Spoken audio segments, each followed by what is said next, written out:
우리 육회마하나인 캠프를 참석한 여러분들을 진심으로 환영합니다. 오랜만에 뵙는 반가운 얼굴들도 있고 우리 기본 얼굴들도 있고 장로님 기도처럼 거룩한 금은고에 소리가 날 수 있도록 마음의 진리의 은혜가 음표가 잘 새겨지는 시간 되었으면 좋겠다 생각이 들어집니다. 우리 근본 캠프의 주제는 우리 보는 것처럼 다른 예수, 다른 복음의 기만이라는 제목으로 말씀을 같이 한번 연구할 텐데요. 다 함께 우리 성경 말씀 고린도후서 11장 성경을 먼저 봉독하도록 하겠습니다. 고린도후서 11장 3절부터 4절까지를 먼저 읽습니다.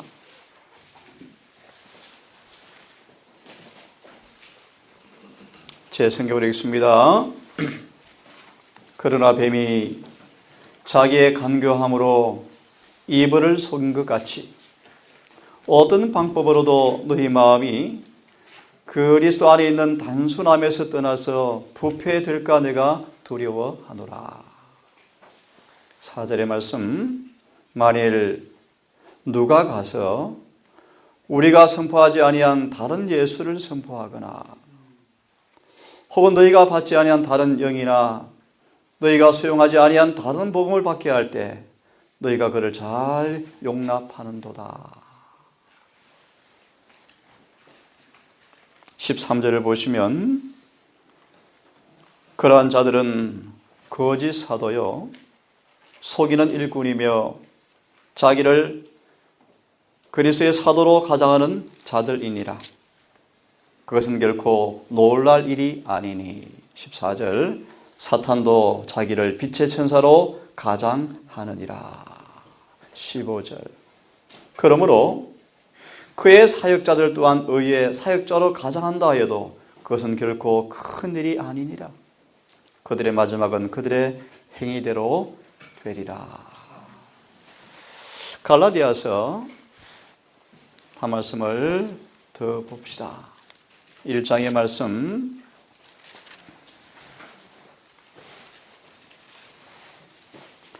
펴서면 6절부터 몇 구절을 읽습니다. 갈라디아 6장 1장 6절부터 몇 구절을 읽습니다. 그리스도 은혜 안으로 너희를 부르신 분을 너희가 이렇게 속히 떠나서 다른 복음으로 옮겨가는 것을 내가 이상히 여기노라. 그것은 또 다른 참 복음이 아니며 다만 너희를 어지럽히는 어떤 자들이 있어서 그들이 그리스도의 복음을 왜곡하려 하는도다. 8절의 말씀 그러나 우리나 혹은 하늘에서부터 온 천사랄지라도 우리가 너희에게 전한 복음 외에 어떤 다른 복음을 전하면 그는 저주를 받을지어다. 우리 성경을 좀 하나 더 보겠습니다. 이사야 5장의 말씀을 봅시다. 몇 구절을 좀 제가 줄여서 읽습니다. 13절 이사야 5장 13절부터 몇 구절을 좀 읽습니다. 그러므로 내 백성이 지식이 없으므로 포로로 잡혀갔으며 그들의 존귀한 자들은 굶주리고 그들의 무리는 갈증으로 목마르는도다. 18절 헛된 것의 끈으로 죄악의 수리를 끌며 불법을 끌며 술의 줄로 끌듯이 죄를 끄는 자들에게 화가 있을지어다. 죄악의 소리에 거짓의 끈을 매달아서 끄는 자들에게 화가 있을지어다 라고 말씀을 하고 있습니다. 우리 근본 다른 예수 다른 복음의 제목으로 우리 강목이 좀 준비되었는데요. 오늘 우체적 시간으로 서론으로 우리 1강의 제목이 하나님의 비밀이 실현되는 장소라는 제목으로 말씀을 좀 드릴 텐데, 우리 강목 제일 첫 페이지를 펴시고 한 예언을 읽은 다음 말씀을 좀 드리도록 하겠습니다. 이사야 5장 18절을 방금 보았습니다. 이사야 5장 18절 다시 한번 좀 보겠습니다. 이사야 5장 18절을 다시 개역성경으로 좀 읽겠습니다. 다시 읽습니다. 거짓으로 끈을 삼아서 쥐약을 끌며 술의 줄로 함같이 쥐약을 끄는 자들에게 화가 있을진저. 19절 그들이 이르기를 그는 그 일을 속속히 이루어 우리로 보게 할 것이며 이스라엘의 거룩한 자는 그 도모를 속히 임하게 하여 우리로 알게 할 것이라 하는도다. 20절 악을 선하다 하며 선을 악하다 하며 흑암으로 광명을 삼으며 광명으로 흑암을 삼으며 쓴 것으로 단 것을 삼으며 단 것으로 쓴 것을 삼는 그들은 화 있을진저. 스스로 지혜롭다 하며 스스로 명철하다 하는 그들은 화 있을진저. 23절 그들은 뇌물로 인하여 악인을 어렵다 하고 의인에게서 의를 빼앗는도다.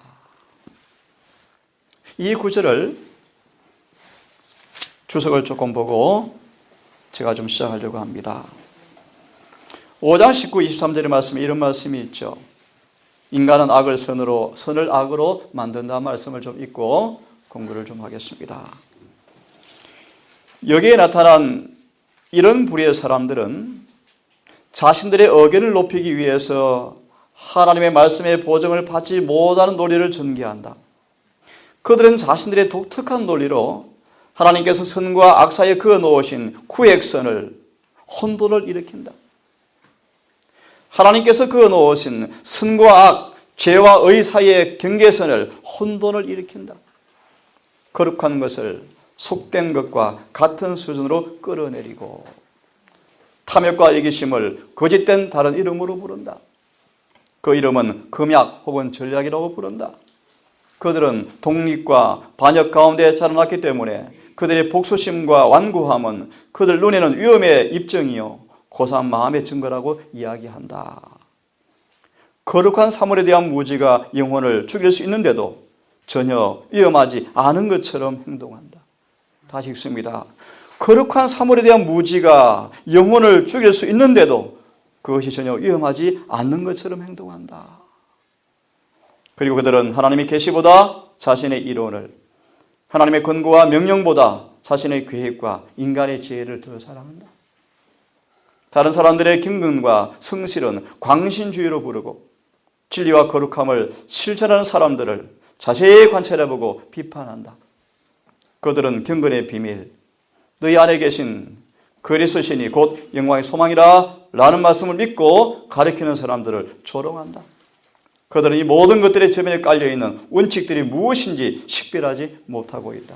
그들은 계속 죄 가운데 행하면서 사단의 영혼에게 접근할 길을 발견하도록 빗장을 열어놓고 있는 사람들을 가리킨다.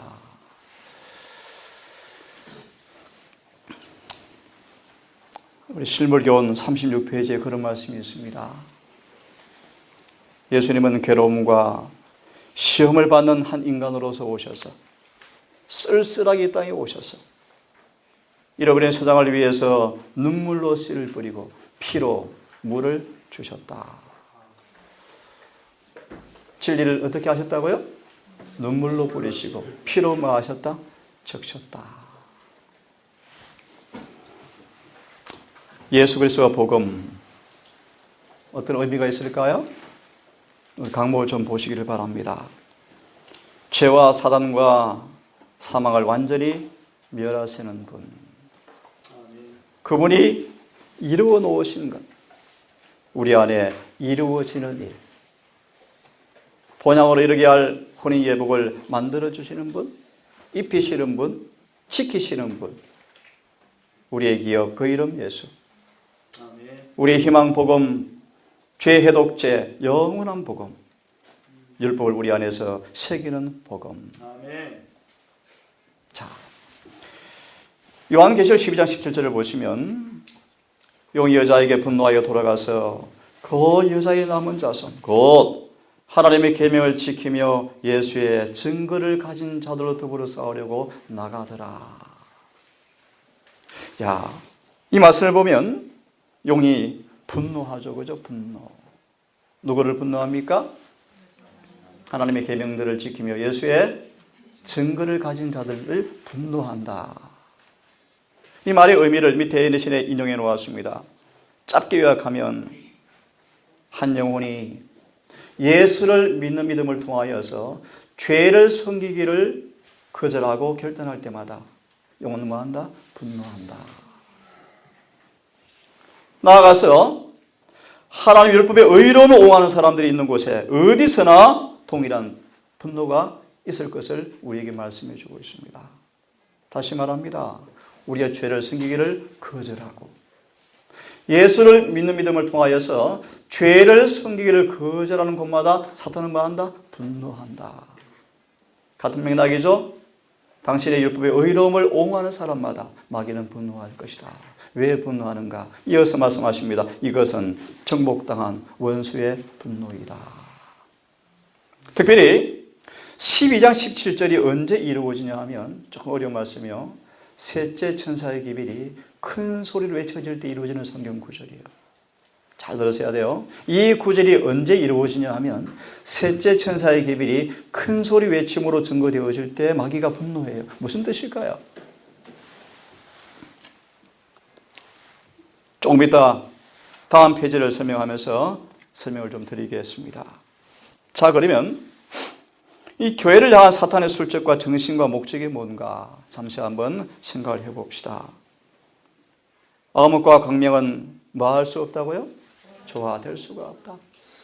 진리와 오류의 싸움은 피할 수가 없다. 피할 수가 없다. 그 중에 하나를 지지하고 옹호하기 위해서는 반드시 다른 하나가 공격하고 넘어뜨려야 한다. 조금 전 우리 찬양 지도하신 우리 한 형제 읽은 말씀 기억나시죠? 루트의 삶의 간증을 여러분 들으셨죠?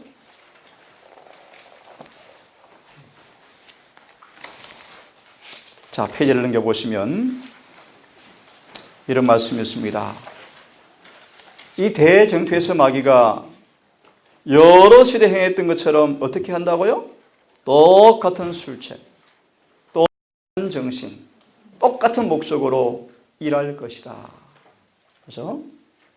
특별히 우리가 당할 이 마지막 시대에는 가장 무섭고 치열한 대전투가 있을 것을 말씀하시면서 사단의 속임수는 더 교활해지고 그의 공격은 더 맹렬해질 것이다.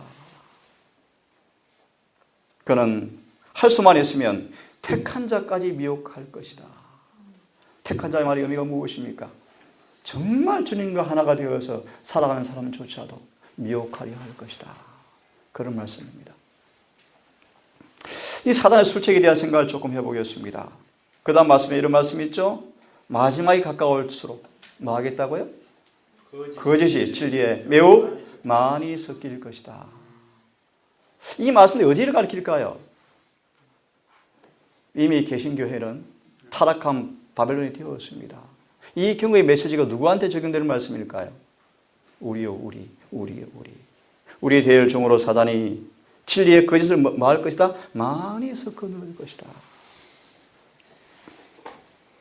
오리를 진리처럼 보이게 하고 사람의 가르침을 율법 대신에 믿게 해서 그 술책을 동일하게 펼칠 것을 말씀해 주고 있습니다.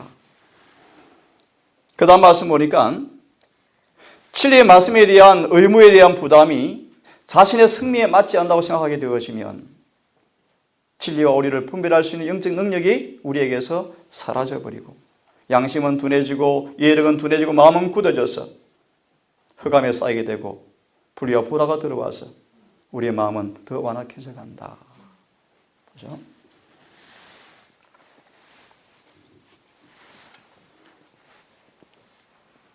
마지막 문장 이런 말씀이 있죠.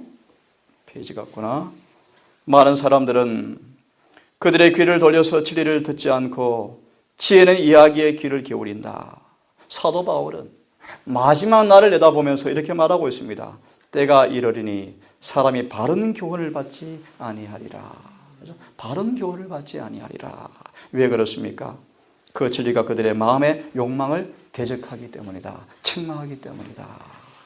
그러므로 사단은 그들이 좋아하는 속임수를 제공해 준다 라고 말씀하고 있습니다.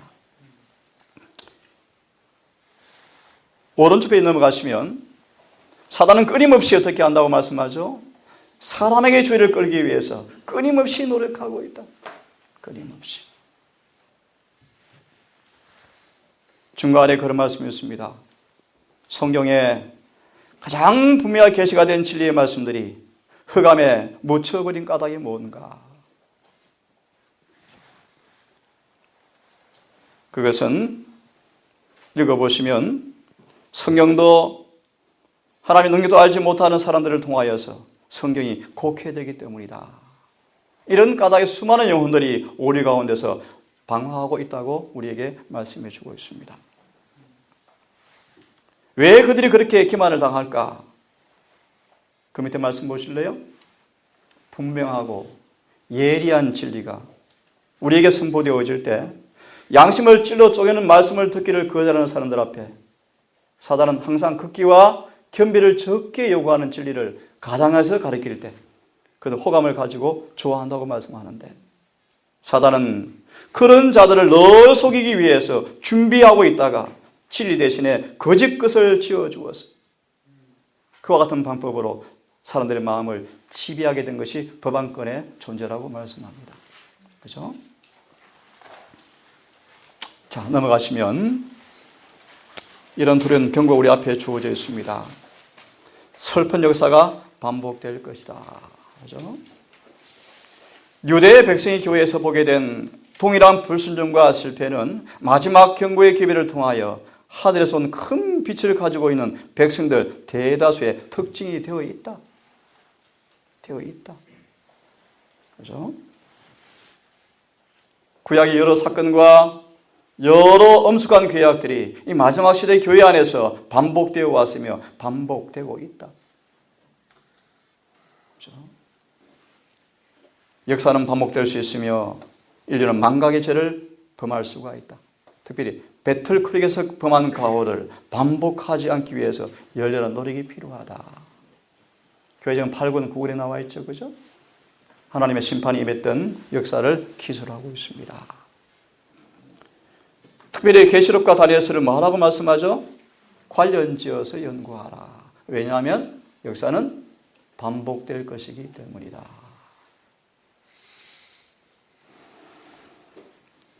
좀 예를 들면 1888년의 역사는 특별히 우리에게 유대 역사에 재현된 현장이었는데 우리에게 이 사실은 회개를 촉구한다고 말하고 있습니다.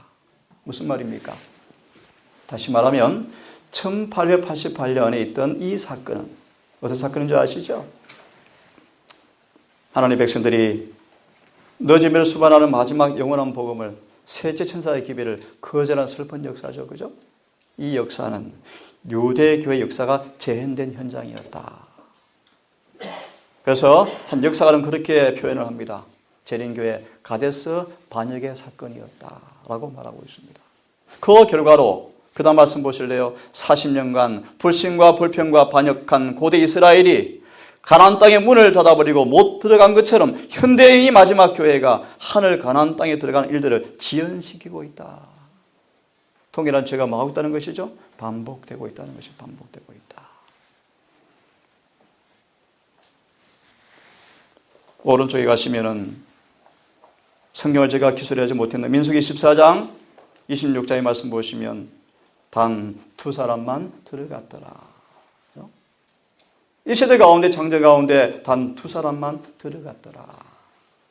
이 역사가 지금 반복되어 왔고 반복되고 있다 라고 말씀합니다.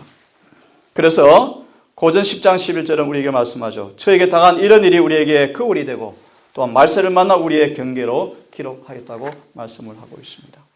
아멘. 자, 이제 1강을 좀 보기를 바랍니다. 자, 1강. 하나님의 비밀이 실현되는 장소다. 교회가 뭡니까? 교회가. 교회의 기초가 무엇이죠? 예수 그리스도. 이 기초 터의 의미가 무엇입니까? 성경을 제가 2개 인용해 놓았습니다. 예수 그리스도.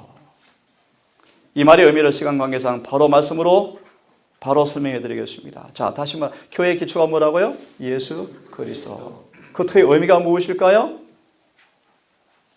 마태 1장 21절과 요한 1장 33절 인용하셨는데 이 두 구절을 이렇게 해석하겠습니다. 실물교원 419페이지입니다. 잘 보세요.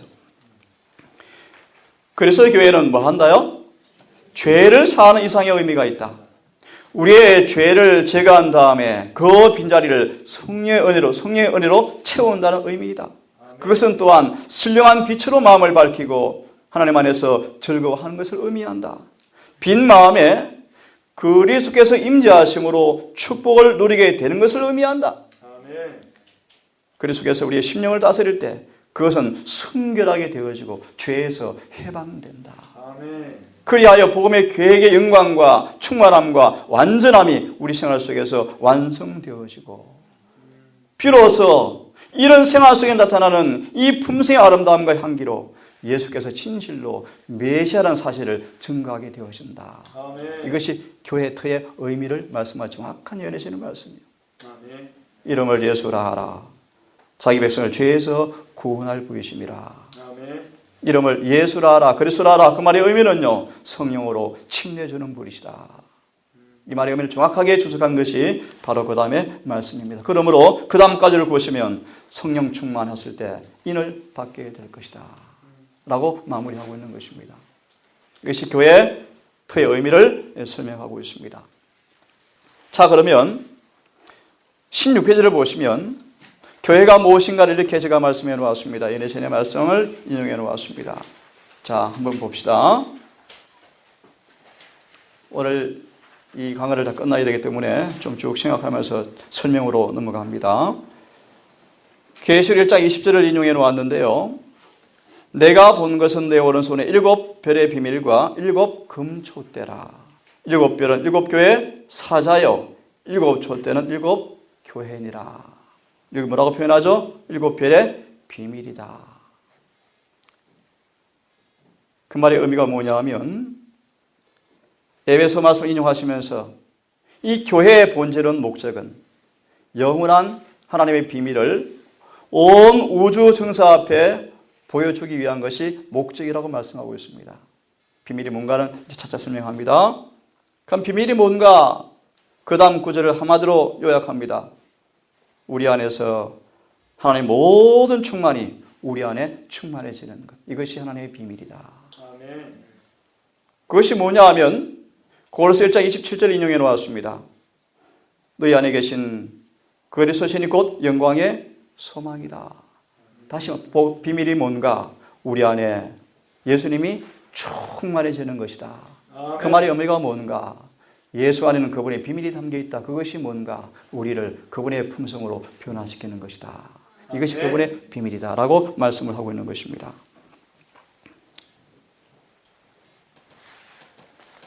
17페이지에 이 말씀을 이렇게 빨리 마무리합니다. 이 말씀을 좀 잘 보십시오. 하나님의 비밀이 이루어지는 것은 복음 사업을 뭐 하는 것이다? 마치는 것이다. 같이 한번 읽어보겠습니다. 시작. 복음 사업을 마치는 것은 첫째로 각 신자 안에서 모든 죄의 흔적을 가져가고 영원한 의를 들여오는 것. 그리스도께서 충만히 형성되는 것.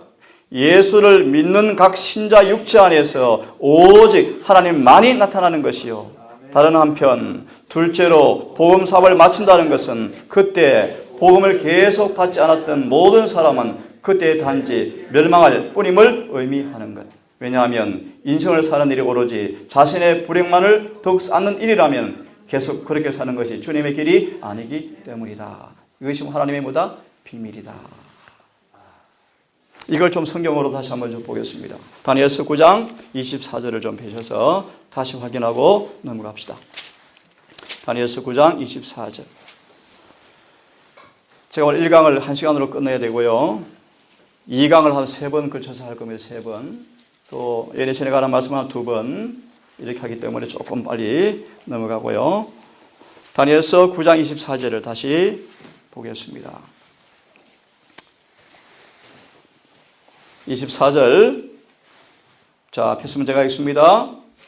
주께서 내 백성과 내 거룩한 도시에게 70일을 정하셨나니 이것은 저를 따라 하십시오. 범법을 거치고 죄들을 끝내며 영원한 의를 가져오며 불법에 대하여 화해를 이루고 영원한 의를 가져오고. 예, 됐습니다. 이것이 복음의 비밀이다. 이렇게 말씀하고 있습니다. 자, 그러면 아까 읽은 말씀을 다시 한번 생각해 보면서 이 교회를 향한 사탄의 도전이 무언가? 우리 근본 캠프 주제처럼 다른 예수, 다른 복음을 전하는 것이다. 한 예를 좀 들겠습니다. 그 밑에 말씀을 좀 눈을 따라서 읽으십시오. 사도 바울은 갈라디아 교인들에게 그들을 그릇된 길로 인도했던 거짓 안내자들을 떠나서 하나님의 인정하심에 대한 의심할 여지가 없는 증거의 말씀으로 돌아오도록 권고하였다. 복음에 대한 신앙에서 그들을 떠나게 하고자 시도하였던 사람들은 마음이 거룩하지 못하고 생애가 부패한 위선자들이었다. 그들의 신앙은 그것을 행함으로 하나님의 은총을 얻으리라고 기대한 의식들의 반복으로 구성되었다. 그 다음을 잘 보세요. 그들은, 갈라디아 사람들은 사람이 거듭나지 아니하면 하나님 나라를 볼 수가 없느니라 라는 말씀에 순종하기를 요구한 복음을 갈망하지 아니하였다. 왜냐하면 사도 바울을 통해 가르친 참 복음을 순종한다는 것은 너무나 큰 희생을 요구한다고 느꼈기 때문에 그들은 오류에 매달려서 스스로 기만을 당하고 또 다른 사람들을 기만하였다. 사도 바울이 가르친 복음이 무엇이었습니까? 거듭나야 되리라. 이것은 어떤 일이라고 그들은 오해하게 되었습니까? 너무나 큰 희생을 요구한다고 생각하고 스스로 뭐 했다? 오류에 매달려서. 오류가 뭘까요? 다른 복음이에요. 다른 복음. 그 특징을 하나 소개해드리면 그 다음 나와 있죠. 외형적 신앙으로 마음과 생의 거룩함을 대신하는 일은 이 같은 유대 교사들의 시대에서처럼 지금도 여전히 거듭나지 아니한 자들에게 호감을 주고 있다. 쉽게 말하면 경건의 모양만 가진 종교를 의미한다. 자, 넘어가십시오. 자, 넘어가셔서 신신하게 감행의 말씀을 잠시 봅니다.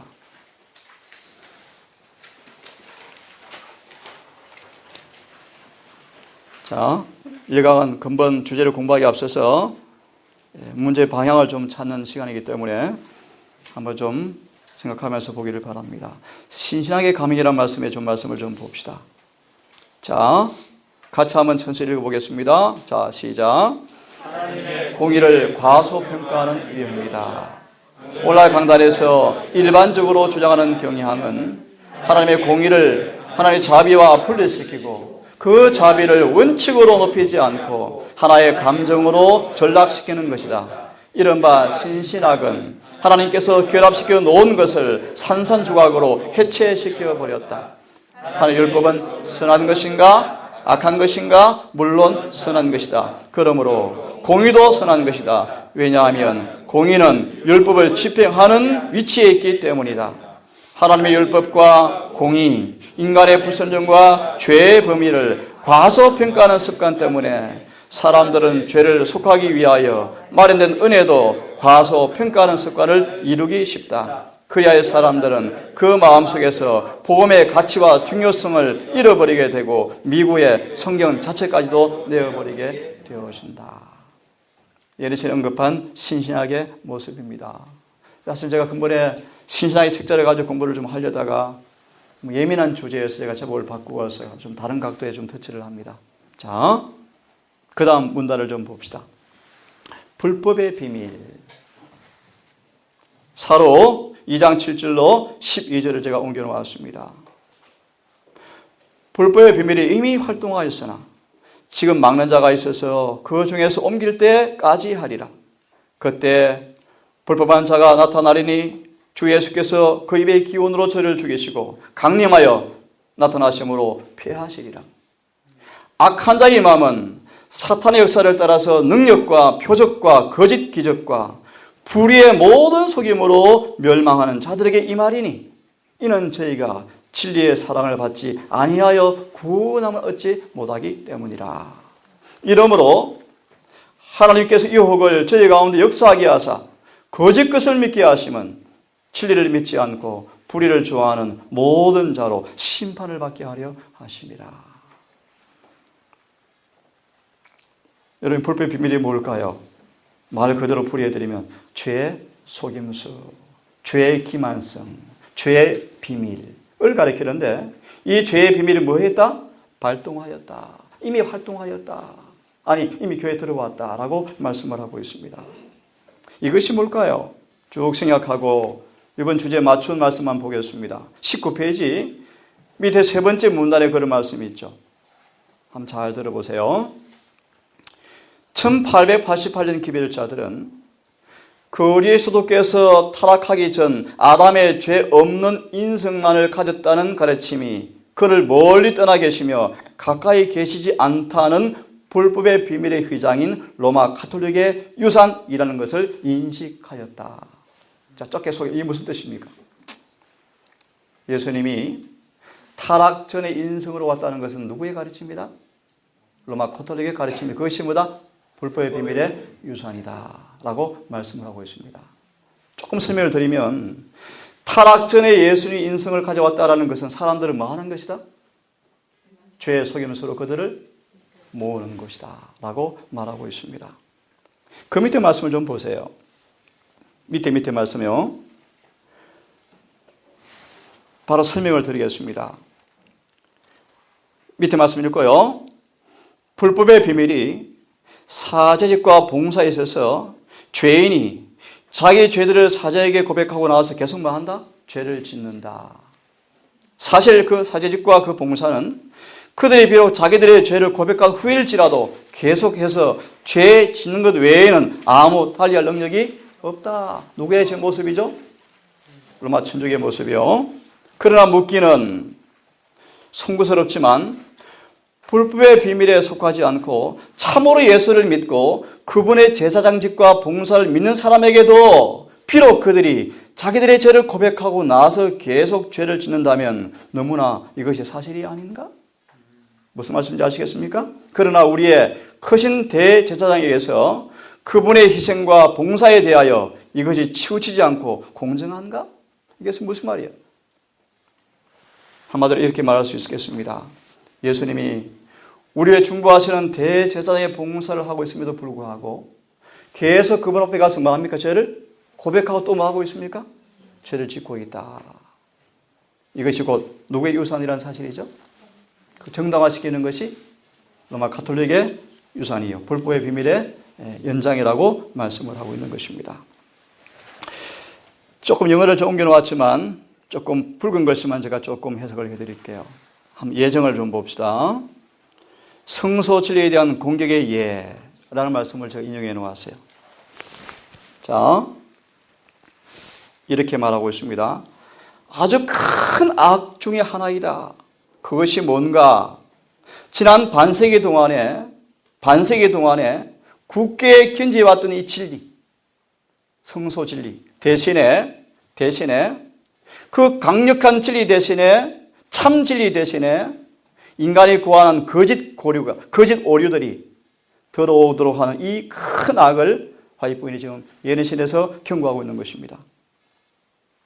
그래서 이렇게 말하고 있죠. 밑줄 그은 부분을 보세요. 나는 주님의 이름으로 명하노니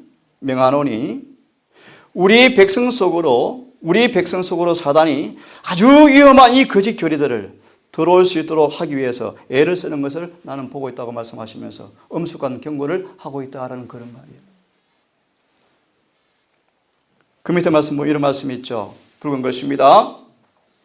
인간의 탐구들이, 인간이 개발한 수많은 가르침들이 우리 대열 속으로 오려고 하고 있는데 하나님은 살아계심으로 그분께서는 이 인간의 발명품들을 무효화시킬 것이다. 아멘. 다시 말해 진리가 뭐 할 것을 말씀하고 있죠? 승리할 것이다 라는 그런 말씀이십니다. 아멘. 자, 오른쪽 페이지 넘어오세요. 우리는 이미 세워진 성소 진리 안에 굳게 매달려 있어야 한다.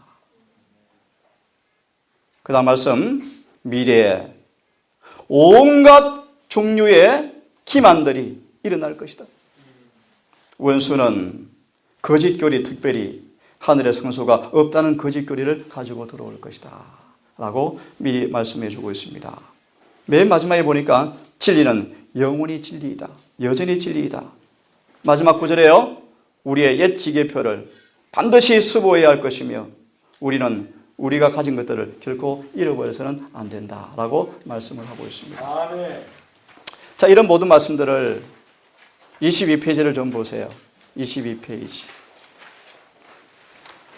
각시의 대쟁투 423페이지를 제가 인용해 놓았습니다. 이걸 한번 제가 몇 부분만 읽어드리겠습니다. 성소 문제는 1844년에 실망의 신비를 해결하는 뭐가 되었다? 열쇠가 되었다. 그 다음 같이 읽어보겠습니다. 시작. 그것은 하나님의 손이 큰 재림운동을 지도하셨다는 것과 하나님의 백성의 위치와 현재의 의무를 가르쳐 주므로 진리의 전체적인 세계와 상황을 연결되고 조화되어 있다는 것을 밝히 보여주었다. 예, 됐습니다. 조금 건너뛰어서 쭉 내려가면 이런 말씀이 있죠. 성소에서 나온 빛은 과거, 현재, 미래를 환하게 비추어 주었다. 그들은 하나님께서 절대로 차고 없는 섭리로서 그들을 인도하여 주신 사실을 알았다. 성소 진리가 우리에게 얼마나 중요하다는 사실을 말씀해 주는 그런 예언의 신의 말씀이에요. 자, 그 다음 말씀을 좀 봅시다. 7교회에 나타난 사탄의 기만. 자, 우리 제효가 좀 읽어주세요. 마지막 대쟁투에서 사단은 지나간 여러 시대에 행하였던 것과 똑같은 술책을 쓰고 똑같은 정신을 나타내고 똑같은 목적을 위하여 일할 것이다. 지금까지 있어온 일은 앞으로도 있을 것이며 앞으로 다가올 투쟁은 세상 사람들이 이전에 보지 못한 무섭고 치열한 것으로 특색을 이룰 것이다. 사단의 속임수는 더욱 교활해지고 그의 공격은 더욱 맹렬해질 것이다. 그는 할 수만 있으면 택하신 자라도 미혹하려고 할 것이다. 7교회를 제가 아주 간략하게 좀 옮겨 놓았습니다. 사실 근본에 제가 계시록을 좀 하려다가 주제를 바꾸었는데요. 그 말씀을 좀 넘어가고 그 다음 말씀을 보면 왜 오늘날 교회가 이렇게 되었을까? 왜 오늘날 교회가 미지근하게 되었을까? 라는 사실을 제가 좀 이해시키려고 한 말씀을 좀 인용해 놓았습니다. 그 이유가 무엇인가? 보면은 오늘날 강단에서 영혼을 찌르 쪽에는 뭐가 없다는 것입니까? 설교가 없다. 특별히 그 밑에 말씀 아까 읽었죠, 그죠?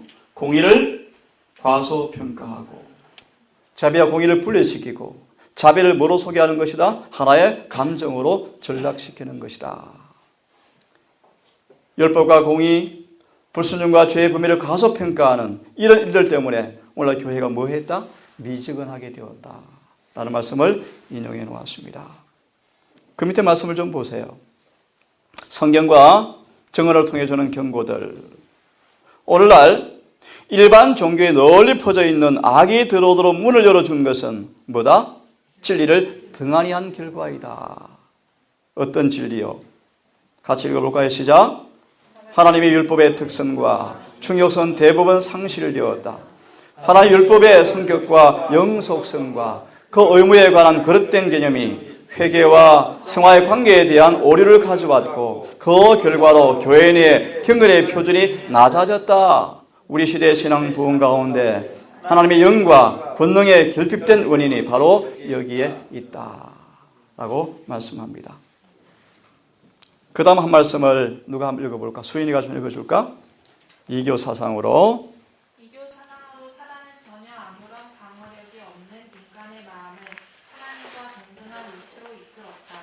그때의 그리스도께서 세상에 오셔서 전에 결코 없었던 참 복음을 드러내셨고 그리스도는 그를 믿음으로 말미암아 의롭게 된 사람 안에 거하시며 오직 믿음, 그 안에 거룩한 생애를 소유하고 있는 믿음, 그 안에 거룩한 능력을 소유하고 있는 믿음, 살아 역사하는 믿음, 그것을 가지고 있는 자에게 모든 것들을 전달하는 믿음, 영혼 안에 하나님의 형상을 회복시켜 주시는 믿음을 나타내심으로 믿음의 주요 온전케 하시는 분임을 나타내셨다.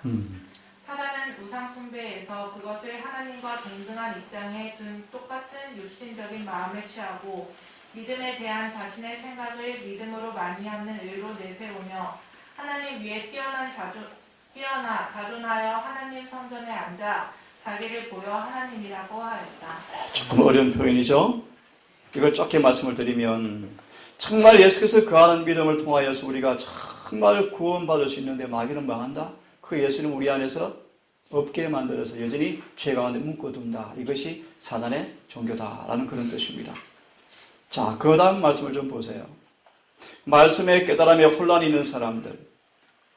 무슨 의미를요? 즉 그리스도의 의미를 알지 못하는 사람들은 틀림없이 뭐 할 것이다? 마귀 편에 서게 될 것이다 라고 말씀합니다. 자, 여러 경고들을 좀 봅시다. 여러 경고들을. 두 번째 문단 누가 한번 읽어볼래요? 자원에서 읽어보세요. 인간의 이성을 높이고 인간의 이성을 높이고 인간의 지혜를 우상화시키고 사람들의 의견을 계시된 하나님의 지혜보다 우위에 놓는 사람들이 많다. 이것은 사단이 일할 기회를 마련해 주는 것이다.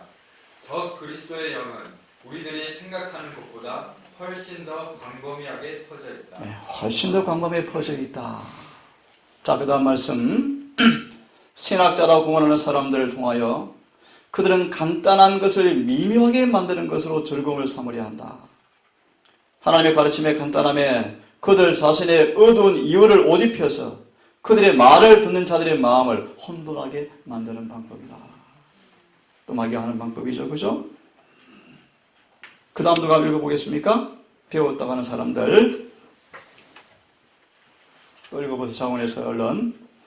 배웠다고 하는 사람들이 신비라고 또는 중요하지 않는 것이라고 지나쳐 버리는 성경의 많은 부분들이 그리스도의 학교에서 배운 사람에게는 풍부한 위안과 가르침이 된다. 많은 시작자들이 하나님의 말씀에 관하여 확실한 이해가 없는 것은 그들이 따라 행하고 싶지 않은 진리에 대하여 눈을 감기 때문이다. 성경 진리에 대한 이해는 단순히 연구하려는 지적인 힘에만 의존하는 것이 아니라 의에 대한 진실한 소망에 의하여 일어난다. 그렇습니다. 그럼 교회정 5권의 80페이지를 제가 좀 봅니다. 큰 당황과 혼란의 날이 있을 날이 신속하게 접근하고 있다. 온갖 교리의 바람이 불어올 것이며 거짓되이 일컫는 지식이 가장 큰 존경을 받은 사람들을 통해서 이르러올 때 그들은 하나님의 종의 위치에서 서지 못할 것을 말씀합니다. 그 밑에 말씀에 이런 말씀이 있죠. 불과 소수의 위대한 사람만이 마지막 엄숙한 사업에 참여하게 될 것이다. 무슨 뜻인지 아시겠죠? 제가 설명을 하지 않겠습니다. 자, 오른쪽에 가시면요. 참 두려운 얘기입니다. 다수가 그들 손에 거짓 예언의 횃불, 사단의 지옥불에서 붙여온 저마된 횃불을 가지고 우리의 설교단에 서게 될 것이다. 얼마나 기도가 많이 필요한지 아시겠죠? 많은 사람들이 사단의 지옥불에서 붙여온 예언의 횃불을 손에 들고 단에 서게 되어지는데 만약 의심과 불신의 자리를 찾게 되어지면 그 충성스러운 목사들은 그들이 겉으로 잘 안다고 생각하는 백성들로부터 떠나도록 될 것이다. 성경을 인용했습니다. 반복된 성경이었죠? 그 다음 말씀을 또 한 분이 읽으면 좋겠습니다. 분명하고 예리한 성경 말씀 한번 또 읽어봅시다. 분명하고 예리한 성경 진리를 받아들이기를 원치 않는 자들은 끊임없이 자기의 양심을 진정시켜줄 즐거운 이야기를 듣고자 노력하고 있다. 영적인 것이 아니고 듣기와 경비를 더욱 적게 요구하는 교리를 제시하면 할수록 그들은 더욱 큰 호감을 가지고 받아들인다. 그런 사람들은 그들의 육적 욕망을 위하여 지력을 저하시킨다. 그들은 뉘우치는 마음과 열렬한 뜻으로서 하나님의 지도를 받을 필요가 없을 만큼 영리하다고 생각하기 때문에 자신을 미혹에서 지킬 길이 없다. 사단은 그들의 마음의 소원을 채워줄 준비를 하고 있다가 그들에게 진리 대신 거짓 것을 쥐어준다. 그와 같은 방법으로 법안권은 사람들의 마음을 지배하게 되었다. 그리고 개신교도들 역시 십자가의 희생이 요구되기 때문에 진리를 거절하고 그와 동일한 길을 따르고 있다. 세상과 일치되기 위한 편의와 방편을 연구하기 위하여 하나님의 말씀을 등한히 하는 모든 자들은 종교적 진리 대신에 지독한 이단사들을 받아들이게 될 것이다. 고의적으로 진리를 부인하는 자들은 여러 가지 형태의 오류를 받아들이게 될 것이다. 어떤 종류의 속임수를 공포감으로 바라보는 자도 다른 기만을 쉽게 받아들이게 될 것이다. 사도 바울은 진리의 사랑을 갖지 아니하여 구원함을 얻지 못하는 자에 관하여 이러므로 하나님이 유혹을 저희 가운데 역사하게 하사 거짓 것을 믿게 하시면 진리를 믿지 않고 우리를 순종하는 모든 자로 심판을 받게 하려 하심이라고 하였다. 우리에게 주어진 이런 경고는 우리가 어떠한 교리를 받아들일 것인가를 신중히 살펴보도록 알려준다. 사단은 능수능란한 일꾼이다. 그런 그의 흉악한 지혜를 사용하여 훌륭히 성공한다. 자, 넘어가세요. 중간에 리빙 헤럴드 말씀 인용해 놨죠. 예수께서 이 땅에 오셨습니다. 그죠? 우리를 구원하려 이 땅에 오셨습니다. 왔는데요. 그런 표현이 있죠. 진리는 하늘에서 인간의 자녀를 내려다보고 있었지만 그것 자체는 얻을 만한 곳을 찾지 못하였다. 그래서 마지막 구절을 보니까 이는 그들이 오류와 진리보다 왜곡된 취향에 더욱더 잘 맞았기 때문에 예수를 뭐하죠? 거절했다. 다시 읽어드릴까요? 오류와 진리보다 그들의 왜곡된 취향에 뭐 했다? 잘 맞았다. 자, 넘어갑시다. 넘어가서 오른쪽 제목으로 좀 와보세요. 예수님의 생애에 대한 말씀을 쭉 소망의 말씀 몇 구절을 인용해 놓았는데요. 예수님이 이 땅에 오셔서 복음을 선포하는 가운데서 있던 형편을 말씀해 주고 있는데 중간에 그런 말씀이 있죠. 백성들의 형편을 점점 알게 되자 예수님은 사회의 규칙과 하나의 율법이 언제나 상충됨을 알게 되었다. 사람들은 말씀에서 떠나서 뭘 높였다? 그들 자신의 이론을 높였고 예배는 의식의 반복에 불과하게 되었다. 그래서 그 밑에 말씀 보니까 예수께서는 하나님 말씀에 대한 그들의 확신을 굳게 하시고 랍비에 대한 두려움과 인습과 속박에서 그들을 자유롭게 풀어주었다라고 말씀해 주고 있습니다. 시대소망 671페이지 말씀이요. 중간에 그런 말씀이 있어요. 거짓 교리와 유죄를 통하여 사단은 사람의 마음을 지배하는 세력을 얻게 되어지고 그런 사람들을 거짓 표준으로 인도하여 그들의 품성을 보기 흉하게 만드는 것이 마귀의 술책이라고 말씀하고 있죠. 그죠? 자, 그 다음 밑에 또 보십시다. 최근에 새로운 강신술이 어떤 것인가? 이 부분도 우리 여러 번 읽었지만 우리 한 청년이 읽어주세요. 27페이지 제일 밑에 말씀이죠. 최근에 새로운 형태의 강신술. 최근에 새로운 형태를 취하고 있는 강신술은 이전 것에 비해 묵인할 여지가 보이기는커녕 오히려 더욱 교활해진 기만성으로 그 위험도는 실제로 훨씬 더 높아졌다.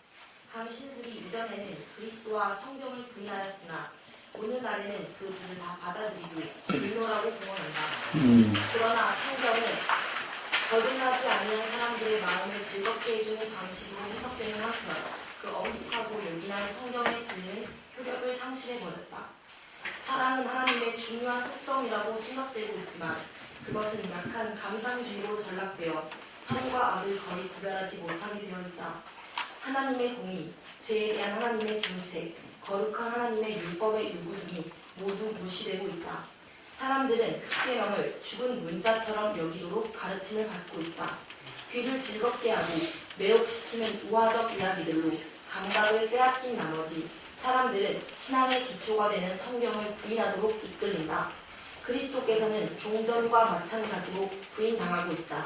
그러나 사단이 사람들의 눈을 너무도 어둡게 하였기 때문에 그 기만은 식별되지 않고 있다. 네, 자, 가운데 그런 말씀이 있습니다. 역사는 반복되고 있다. 물론 많은 종교 지도자들이 그들 앞에 성경을 펴놓고 그 가르침을 존중한다고 말하지만 말씀을 믿는 믿음을 파기하고 있는데 말씀을 잘게 해부해서 간명한 진술보다 자신의 의견을 높이는데 이래 바쁘다. 제일 마지막 줄을 같이 읽겠습니다. 하나님 백성들의 시작.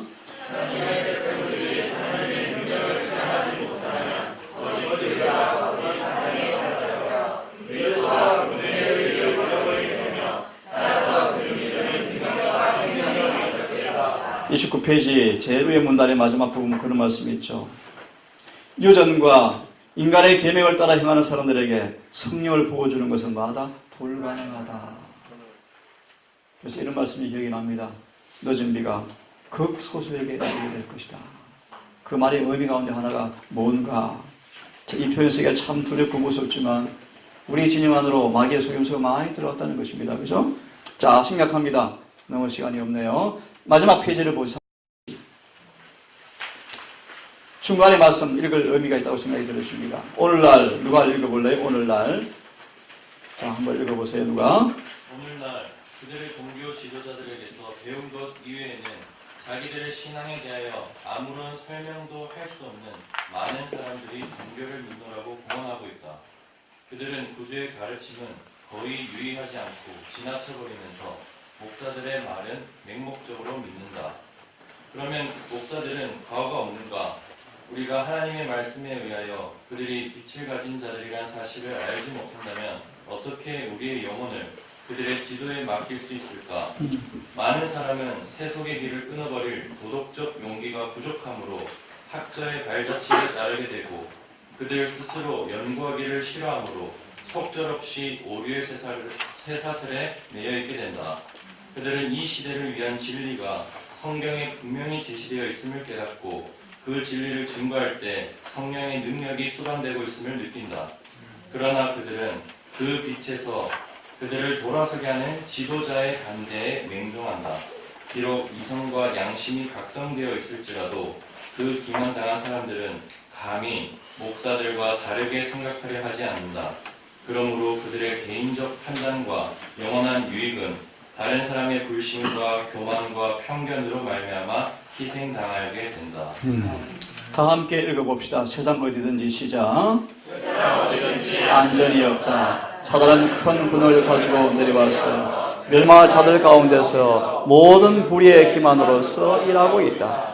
그리스도의 발자취를 따르지 아니하는 사람들은 다른 인도자를 따라가고 있음을 발견할 것이다. 참 목자의 음성을 구별할 수 없기까지 낯선 소리들을 듣는다. 그들은 조금씩 경고와 책망과 교훈에 유의하지 않게 된다. 인간의 지혜가 들어왔고 인간의 사상들을 따르게 된다. 그리하여 인간의 노력과 인간의 궁리에만 대부분 의뢰하여 자신도 모르게 나아가므로 드디어 그들은 자신의 지혜와 자신의 발명에 대하여 전적으로 만족하며 또한 자신들의 행위로서 가득 채워진다.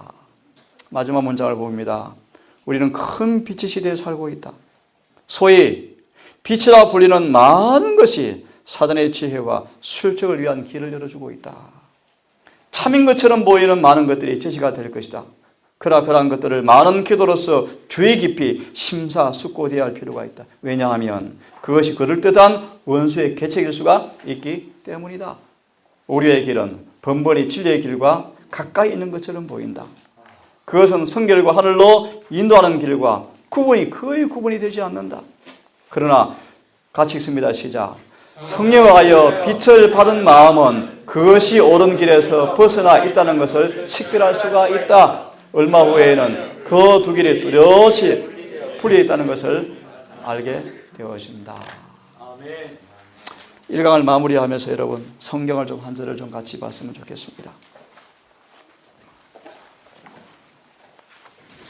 성경을 좀 누가복음 14장을 좀 봅시다. 누가복음 14장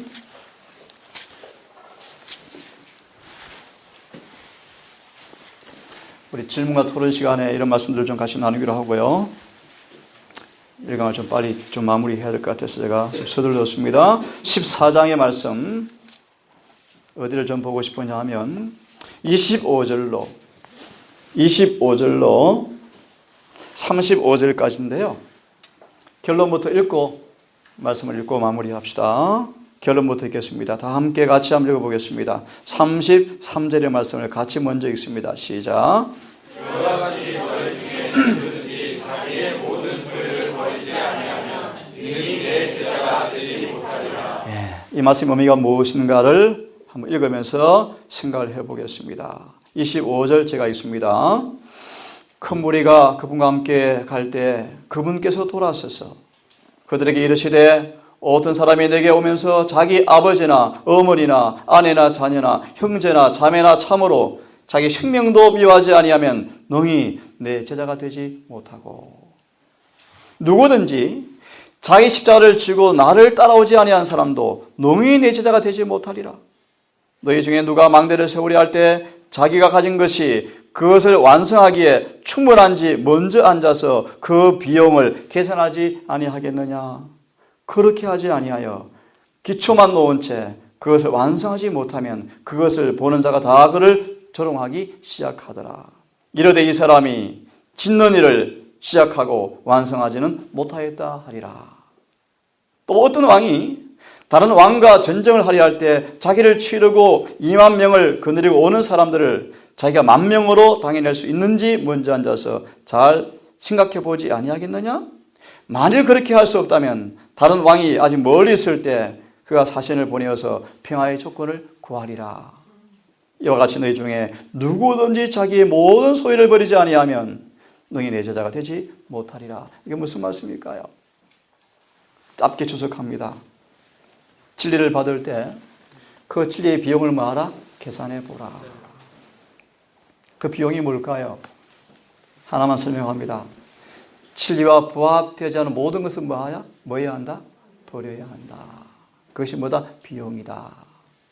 그래서 실물교훈을 보시면 잘 설명이 되어 있으면 돌밭의 청중을 보시기를 바랍니다. 자, 오늘 제가 1강을 서둘러서 제가 좀 끝냈습니다. 2강, 3강이 중요해서요.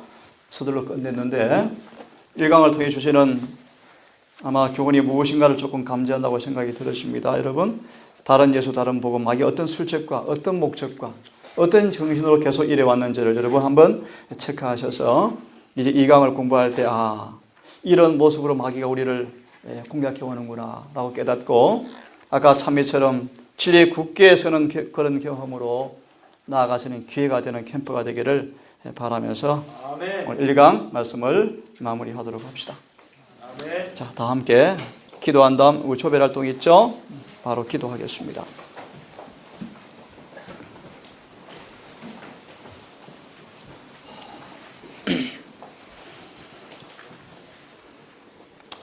자비하신 아버지, 진노의 포도주로 온 땅을 취하게 한 이 사태에 하나님께서 술이 취하지 않은, 술이 섞이지 아니한 진리의 말씀으로 보관된 교회를 세우시고 이 마지막 남은 교회를 통하여 마지막 복음의 계획과 완전을 위해서 우리를 부르신 그 놀라운 사명을 우리 이해하고 생각해 볼 때 이 엄숙한 주님의 부르심 앞에 정말 두렵고 떨림으로 나아가는 것이 무엇인가를 알게 되었습니다. 아멘. 사단 마귀가 하늘에서부터 지금까지 온 땅의 사람을 기만하고 속이고 택한 자까지 속이는 이 엄숙한 때에 우리에게 있는 이 진리가 얼마나 가치 있고 얼마나 분명하고 얼마나 소중하며 그 능력이 얼마나 큰지에 대해서 알고 믿는 자가 되기를 원합니다. 아멘.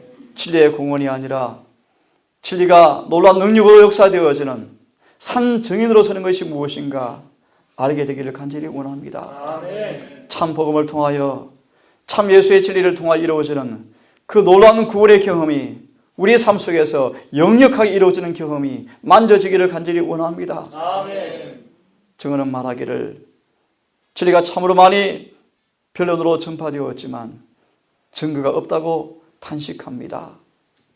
마지막 교회마저 마귀의 여러 기만 속에서 농락당하고 예리신을 통해 바라볼 때 수많은 기만의 활개를 펼치고 거짓이 참의 옷을 입고 들어온 위험의 경고를 우리가 듣고 있습니다. 이러한 때 아버지, 오늘 말씀처럼 변화시키는 능력을 경험하지 못한다면 다 속임당할 것이라고 우리에게 경고해 주고 있습니다. 아버지, 우리 청년들에게 진리가 얼마나 소중하고 얼마나 가치 있고 얼마나 분명하며 수많은 노독들처럼 목숨도 아끼지 아니하고 진리를 수고한 그들의 믿음의 열정을, 그 의미를 다시 한번 되새기며 근본 짧은 캠프 기간이지만 이 마지막 교회에 주어진 소중한 진리를 깊이 연구하고 경험되어지는 굳센 사람이 되어서 어떤 마귀의 시험과 유혹에도 세상의 수많은 세파에도 넘어지지 않는 견고한 터위에서는 진실된 재림 청년으로 서게 되기를 간절히 기도합니다. 짧은 기간 동안이지만 아버지, 많은 기도와 또 말씀의 대화와 주 앞에 헌신을 통하여 성령께서 감화하는 시간 되게 하시고 진리가 효력 있게 역사하는 시간 되게 하시며 우리 모두의 믿음의 기초가 오직 말씀에 굳게 서는 시간 될 수 있도록 이들을 인도해 주시옵소서. 이제 첫 시간을 마무리하고 아버지, 흩어져 조별 활동을 할 때 깊은 토론과 진지한 대화를 통하여 오늘 1강에 나타난 마귀의 술집과 기만을 다시 한번 정리하고 또 깨닫게 하셔서 아무도 마귀의 기만에 속임당하지 않도록 우리를 인도하여 주시옵소서. 이 모든 말씀을 우리를 사랑하시는 예수님 이름 의지하여 간절히 기도 올리옵나이다.